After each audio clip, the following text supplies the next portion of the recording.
Prime Minister Narendra Modi on Saturday inaugurated the Centre State Science Conclave via video conferencing.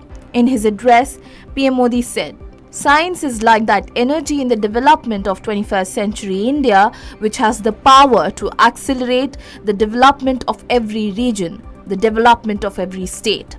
He added, "Our government is moving forward with science-based development." The two-day conclave is being held in Ahmedabad from September 10 to 11. The BJP on Saturday slammed Congress MP Rahul Gandhi over his meeting with controversial priest George Ponaya during the party's Bharat Jodo Yatra. In the video, the priest could be heard saying, "Jesus is a real God, unlike Shakti." The BJP shared the video on Twitter and questioned the Congress leader over the remarks of the priest. Meanwhile, BJP spokesperson Shehzad Poonawalla said that the priest was known for his Hindu hatred. He added, "George Ponaya threatened Hindus and said inappropriate things about Bharat Mata. It's Rahul Gandhi's Nafrat Jodo Abhiyan.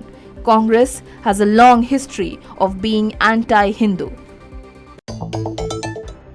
King Charles III was on Saturday proclaimed Britain's new monarch in a historic ceremony of the Accession Council that was televised for the first time in history.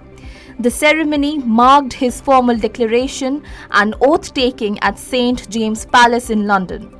The throne passed to the 73-year-old former Prince of Wales following the death of his mother, Queen Elizabeth II, on September 8th at the age of 96. She was the longest-serving British monarch.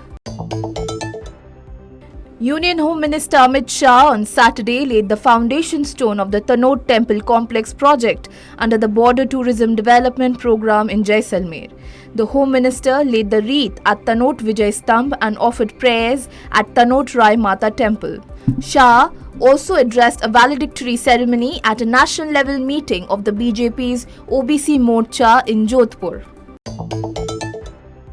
To honor the country's first Chief of Defence Staff, late General Bipin Rawat, the Kibito military garrison in Arunachal has been named after him. The event to rename the military station was attended by State Governor Brigadier B.D. Mishra and Arunachal Pradesh Chief Minister Pema Khandu, senior military and civilian dignitaries along with daughters of the late CDS. General Rawat died in a chopper crash last year in December along with his wife Madhulika Rawat and 12 other military personnel.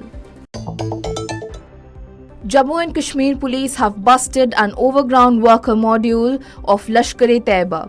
The police, in coordination with the Army and the Central Reserve Police Force, carried out the operation in Sopore district and arrested the Lashkar-e-Taiba operatives. Arms and ammunition were recovered from them. The Directorate of Enforcement on Saturday raided 6 premises in Kolkata in connection with an investigation relating to mobile gaming application fraud. The ED carried out the search operations under the provisions of the Prevention of Money Laundering Act, as per an official statement released by the ED. One person, namely Amir Khan, is said to have launched an alleged mobile gaming application, namely e-Nuggets, which was designed for the purpose of defrauding the public. Direct tax collection, including personal income tax, rose by 35.46% to Rs 6.48 lakh crore in the current fiscal up to September 8th. Direct tax collection net of refunds stand at Rs 5.29 lakh crore, which is 30.17% higher than the net collections for the corresponding period of last year, according to the data released by Income Tax Department.